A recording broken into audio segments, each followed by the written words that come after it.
जय हिंद दोस्तांनो, प्रत्येक स्पर्धा परीक्षांमध्ये गणित आणि भूमिती याबद्दल प्रश्न विचारले जातात। तो भूमितीमधील एक घटक जो आहे तो आहे चौरस।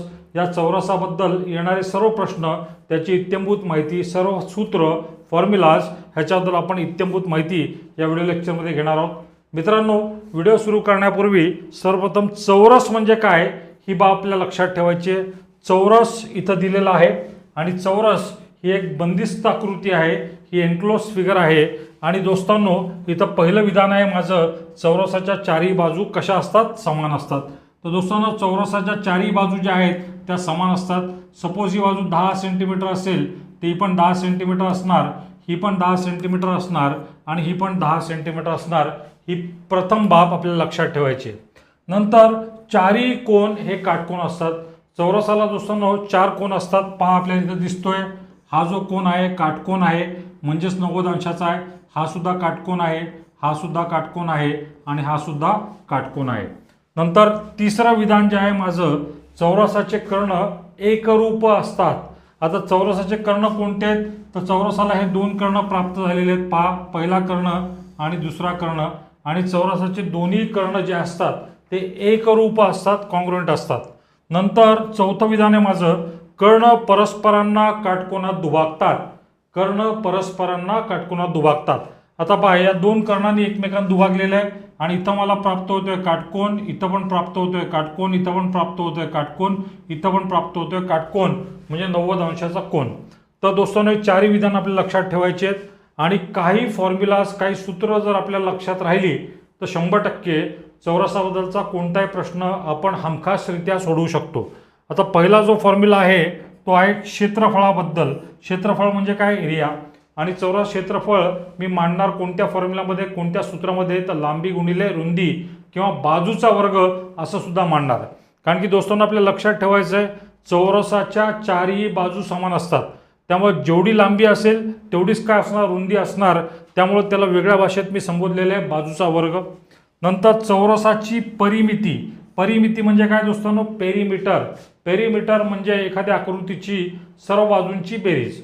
मग त्रिकोण असो, चौरस असो, आयत असो, त्याच्या सर्व बाजूंची बेरीज म्हणजे काय, परिमिती। आता चौरसाला बाजू किती असतात, 4, तर 4 गुणिले बाजू किंवा सर्व बाजूंची बेरीज म्हणजे चौरसाची परिमिती। आणि दोस्तांनो, चौरसाचा कर्ण जर आपल्याला काढायचा असेल तर फॉर्म्युला आहे बाजू वर्गमुळात 2। आता हे फॉर्म्युला आपल्याला ज्ञात झालेले आहेत, तर आपण वेगवेगळ्या टाईपचे उदाहरणं आपण पाहणार आहोत। मित्रांनो, प्रकार 1, आता इथं पहिला प्रश्न आहे, 12 सेंटीमीटर बाजू असलेल्या चौरसाचे क्षेत्रफळ किती चौरस सेंटीमीटर आहे। आता या टाईपचे प्रश्न सोडवताना पहिल्यांदा आपल्याला एकक पाहायचं आहे। हे दिलेलं आहे कशामध्ये, सेंटीमीटरमध्ये, आणि इथं सुद्धा आपल्याला क्षेत्रफळ दिलेलं आहे चौरस सेंटीमीटरमध्ये। फाईन, तर आपल्याला फॉर्म्युला इथं दिलेला आहे, मुद्दामून दिलेला आहे आपल्यासाठी। आणि काय प्रश्न विचारलेला आहे, चौरसाची बाजू 12 सेंटीमीटर आहे। चौरसाच्या चारही बाजू समान असल्या कारणाने 12 12 12 12 बरोबर, चौरसाच्या चारही बाजू। तर चौरस क्षेत्रफळ विचारलेलं आपल्याला। तर दोस्तोंनो, आपल्याला क्षेत्रफळ काढायचं आहे आणि त्याचा फॉर्म्युला जो आहे तो आहे बाजूचा वर्ग।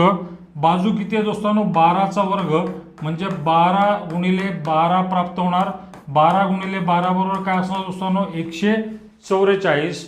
मात्र आपल्याला क्षेत्रफळ काढायचं असल्या कारणाने आणि इथं एकक सेंटीमीटर दिले असल्या कारणाने इथं आपल्याला लावावं लागणार चौरस सेंटीमीटर,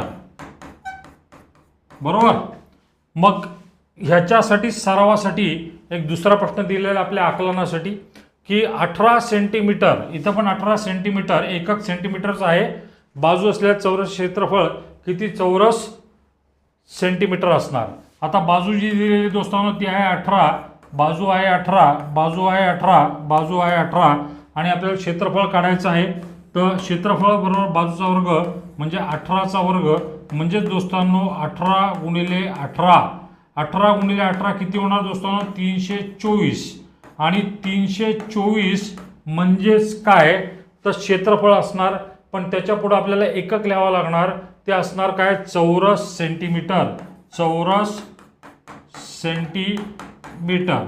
आता इथं कोणता पर्याय आपल्याला प्राप्त होतोय पहा दोस्तांनो, पर्याय क्रमांक 1।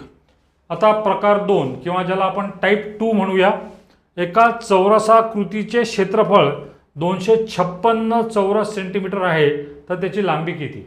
दोस्तांनो, इथं त्यांनी क्षेत्रफळ दिलेलं आहे आणि आपल्याला लांबी विचारलेली आहे.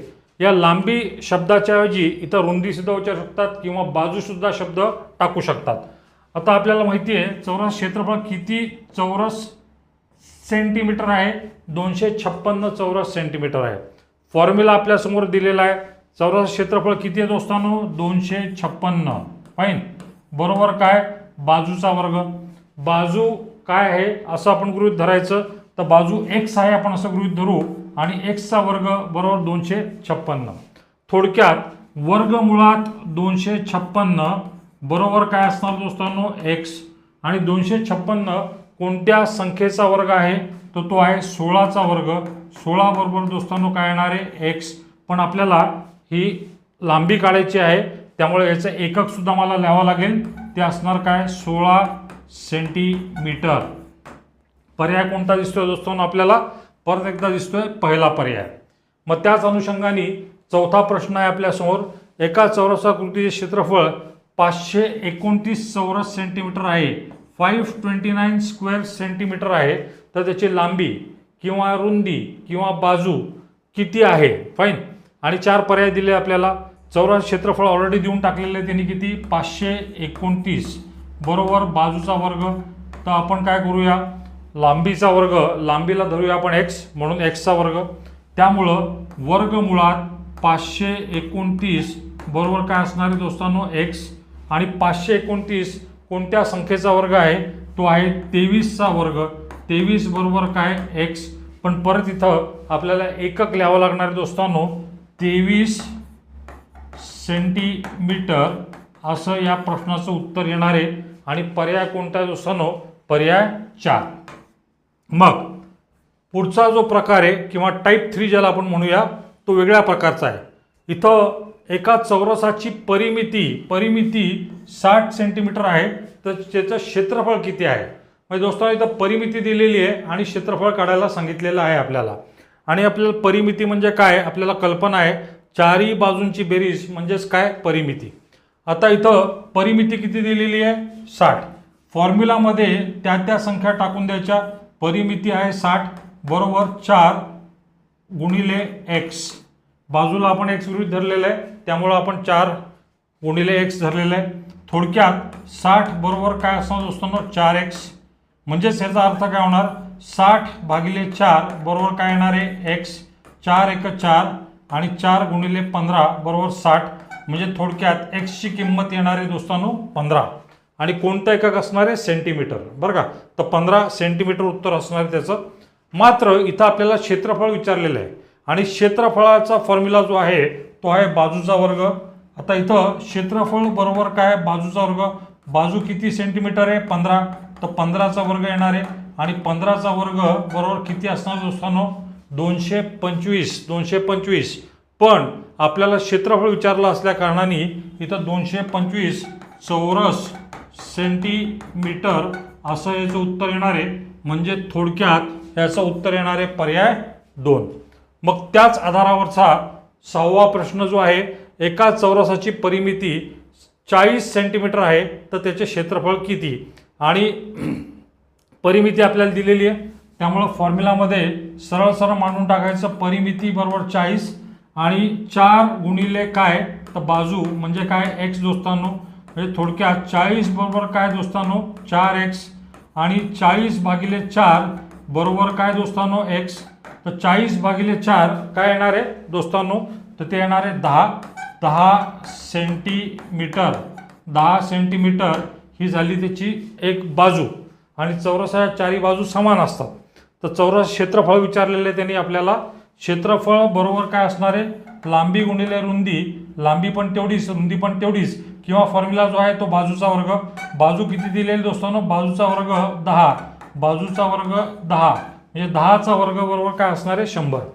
पण इथं आता लक्षात ठेवायचं आपल्याला, पर्यायाकडे नीट पाहायचं आहे. त्यांनी गुगली बॉल टाकलेला आहे. पहिला पर्याय 100 मीटर आहे आणि चौथा पर्याय जो आहे 100 चौरस सेंटीमीटर आहे. पण दोस्तांनो इथं आपल्याला काय विचारलेलं आहे? क्षेत्रफळ. क्षेत्रफळाचं एकक जे असणार ते चौरसामध्ये असणार, त्यामुळं आपसुकच या प्रश्नाचं उत्तर जे असणार आहे ते असणार आहे चौथा पर्याय. मग आपल्याला पाहायचं आहे प्रकार चौथा टाईप 4. प्रश्न आहे, एका चौरसाचे क्षेत्रफळ 196 चौरस सेंटीमीटर आहे, त्याची परिमिती काय. आता उलट करून टाकले त्यांनी दिलेलं आपल्याला क्षेत्रफळ आणि काढायची आपल्याला काय परिमिती. फाईन. आता चौरस क्षेत्रफळ किती आहे दोस्तांनो 196 मांडून टाकूया आपण. बरोबर काय तर बाजूचा वर्ग. चौरसाच्या सर्व बाजू समान असतात तर बाजूचा वर्ग, बाजूला आपण एक धरलं तर बाजूचा वर्ग. आणि मग दोस्तांनो काय असणार आहे तर 196 बरोबर काय दोस्तांनो x बरोबर. आणि 196 म्हणजे कोणत्या संख्येचा वर्ग आहे तो आहे 14चा वर्ग. 14 बरोबर काय असणार दोस्तांनो x. पण 14चं एकक काय असणार आहे, 14चं एकक असणार आहे सेंटीमीटर. इथं आपल्याला चौरसाची परिमिती विचारलेली आहे बरं का. आपल्याला एक बाजू प्राप्त आलेली आहे 14, म्हणजे दुसरी बाजू पण 14 असणार, तिसरी बाजू पण 14 असणार, चौथी बाजू पण काय असणार आहे 14 असणार. चौरसाची परिमिती बरोबर 4 गुणिले बाजू. फाईन. चौरसाची परिमिती बरोबर 4 गुणिले बाजू. आता बाजू किती आहे दोस्तांनो 14, तर 4 गुणिले 14 बरोबर किती होणार आहे, ती होणार आहे 56. 56 पण एकक कोणता वापरणार आहे मी सेंटीमीटर. म्हणजे मला प्राप्त होणारा जो पर्याय आहे तो आहे पर्याय 4. याच प्रश्नासम आणखीन एक प्रश्न आपल्या सरावासाठी. एका चौरसाचे क्षेत्रफळ 81 चौरस सेंटीमीटर आहे तर त्याची परिमिती किती. चौरसाचे क्षेत्रफळ दिलेलं दोस्तांनो त्यांनी 81 बरोबर काय तर बाजूचा वर्ग, बाजूला आपण एक धरलं तर x चा वर्ग. मग वर्गमुळात 81 बरोबर काय येणार दोस्तांनो x. आणि 81 कोणत्या संख्येचा वर्ग आहे तो आहे 9चा वर्ग. म्हणजे 9 बरोबर काय असणार आहे x. आपल्याला बाजू प्राप्त झालेली आहे, बाजू असणार 9, बाजू असणार 9, बाजू असणार 9, बाजू असणार 9. चौरसाच्या चारही बाजू समान असतात. वारंवार ते मी रिपीट करत आहे. फाईन. आता आपल्याला चौरसाची परिमिती काढायची आहे म्हणजे चारही बाजूंची बेरीज. तर इथं 4 गुणिले बाजू म्हणजे काय 4 गुणिले 9 बरोबर काय येणार दोस्तांनो 36. किंवा सर्व बाजूंची जर बेरीज केली असती 9 अधिक 9 अधिक 9 अधिक 9 ते सुद्धा आलं असतं काय 36. पण इथं एकक मांडावं लागणार आहे आपल्याला, ते असणार आहे काय सेंटीमीटर. या प्रश्नाचं उत्तर असणार आहे पर्याय क्रमांक 2. मग आपल्याला पाहायचं आहे प्रकार 5. हा अतिशय सोपा प्रकार आहे दोस्तांनो. 9वा प्रश्न आहे, एका चौरसाची बाजू 20 सेंटीमीटर आहे तर त्याचा कर्ण किती. आता बाजू त्याने आपल्याला देऊन टाकलेली 20, ही पण असणार दोस्तांनो 20, ही पण असणार आहे 20 आणि ही पण असणार आहे 20. तर त्याचा कर्ण किती. आता फक्त व्हॅल्यूज फॉर्म्युलामध्ये टाकून टाकायचे. चौरसाचा कर्ण बरोबर काय तर बाजू वर्गमुळात 2. फाईन. तर बाजू किती आहे 20 आणि बाजूला लिहून टाकायचं वर्गमुळात 2. कोणत्या टाईपचा पर्याय हा आहे पहिला पर्याय. मग त्याच अनुषंगाचा 10वा प्रश्न, एका चौरसाची बाजू 18 सेंटीमीटर आहे दोस्तांनो. 18 म्हणजे चारही बाजू समान असतात, त्यामुळे सर्व बाजूला मी 18 लिहून टाकलेलं आहे. तर त्याचा कर्ण किती असा विचारलेला आहे आपल्याला.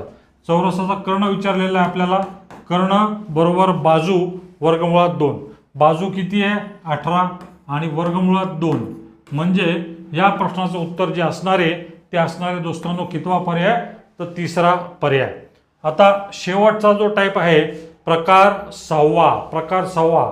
ह्याच्याकडे आपण नीट कटाक्षाने पाहावं. तलाठी भरती असो, पोलीस भरती असो, यामध्ये हमखास विचारला जाणारा हा प्रश्न आहे. आता पहा प्रश्नाचं स्वरूप नीट लक्षात घ्या. एका चौरसाकृती शेताची बाजू 18 मीटर आहे तर त्या शेताला 9 पदरी तारेचे कुंपण घालण्यास किती तार लागेल. आता बाजू किती मीटर आहे पहा. मीटर दिलेलं आहे बरं का, मीटर दिलेलं आहे. एककाकडे नीट लक्ष द्यायचं नाही तर आपली गफलत होऊन जाणार. 18 मीटर आहे म्हणजे ऑब्विसली ही पण 18 मीटर असणार, ही पण 18 मीटर असणार आणि ही बाजूसुद्धा 18 मीटर असणार. फाईन. तर चौरसाकृती शेताची बाजू 18 मीटर आहे, त्या शेताला 9 पदरी तारेचे कुंपण घालायचे असेल तर किती तार लागेल असा प्रश्न विचारलेला आहे. सर्वात पहिल्यांदा आपल्याला चौरसाची परिमिती काढावी लागेल म्हणजे सर्व बाजूंची बेरीज काढावी लागेल. आता या चौरसाची परिमिती किती येणार दोस्तांनो प्रश्नचिन्ह बरोबर 4 गुणिले बाजू. आता थोडक्यात 4 गुणिले 18 असं होणार आणि याचं उत्तर येणार किती 72. आणि इथं एकक कोणतं दिलेलं आहे दोस्तांनो मीटर, त्यामुळे इथं मला लिहावं लागणार काय मीटर. आता पुढचा भाग अतिशय महत्त्वाचा आहे. त्या शेताला 9 पदरी तारेचे कुंपण घालण्यास किती तार लागेल. हे बघा आता एक लक्षात घ्या की परिमिती म्हणजे चारी बाजूंची बेरीज. पहिल्यांदा तार मी अशी घालणार, हा झाला माझा पहिला पदर. दुसऱ्यांदा तार मी परत अशी घालणार, दुसरा पदर. तिसऱ्यांदा तिसरा पदर, चौथ्यांदा चौथा पदर. एकूण किती पदर घालायचे आपल्याला 9 पदर. मग आपल्याला काय करावं लागेल, जेवढी काही परिमिती आलेली आहे त्याला त्या पदरांनी गुणावं लागेल. तर 72 गुणिले 9 किती होणार आहेत ते पाहावं लागेल आपल्याला. तर 72 गुणिले 9 करायचे दोस्तांनो आपल्याला. 72 गुणिले 9, 9 दुने 18, 9 साती 63, 64. तर थोडक्यात 648 आणि एकक कोणतं येणार आहे माझं दोस्तांनो मीटर. त्यामुळं या प्रश्नाचं उत्तर खऱ्या अर्थाने असणारे चौथा पर्याय. मग याच टाईपचा पुढचा एक प्रश्न आहे. एका चौरसाकृती शेताची बाजू 35 मीटर आहे. 35 परत 35 आणि परत एकदा 35 मीटर आहे. तर त्या शेताला इथं पदर वेगळे बनवलेले आहेत पहा. 6 पदरी तारेचे कुंपण घालण्यास किती तार लागेल. सर्वप्रथम परिमिती काढावं लागेल मला. चौरसाची परिमिती बरोबर काय दोस्तांनो 4 गुणिले बाजू, 4 गुणिले 35. 4 गुणिले 35 किती होणार आहे तर ते होणार आहे 140. आणि एकक कोणतं वापरावं लागणार आहे मला दोस्तांनो, एकक वापरावं लागणार आहे मला काय मीटर. 140 मीटर. पण आता किती पदर करायचे आहेत आपल्याला.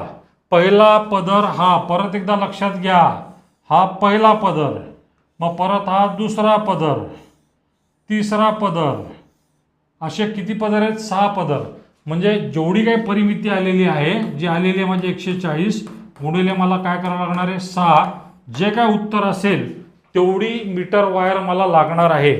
आता 140 गुणिले 6 जर मी करीन तर 0, 24, 840. आणि मित्रांनो एकक कोणतं वापरणार आहे मी, तर एकक वापरणार आहे मी मीटर.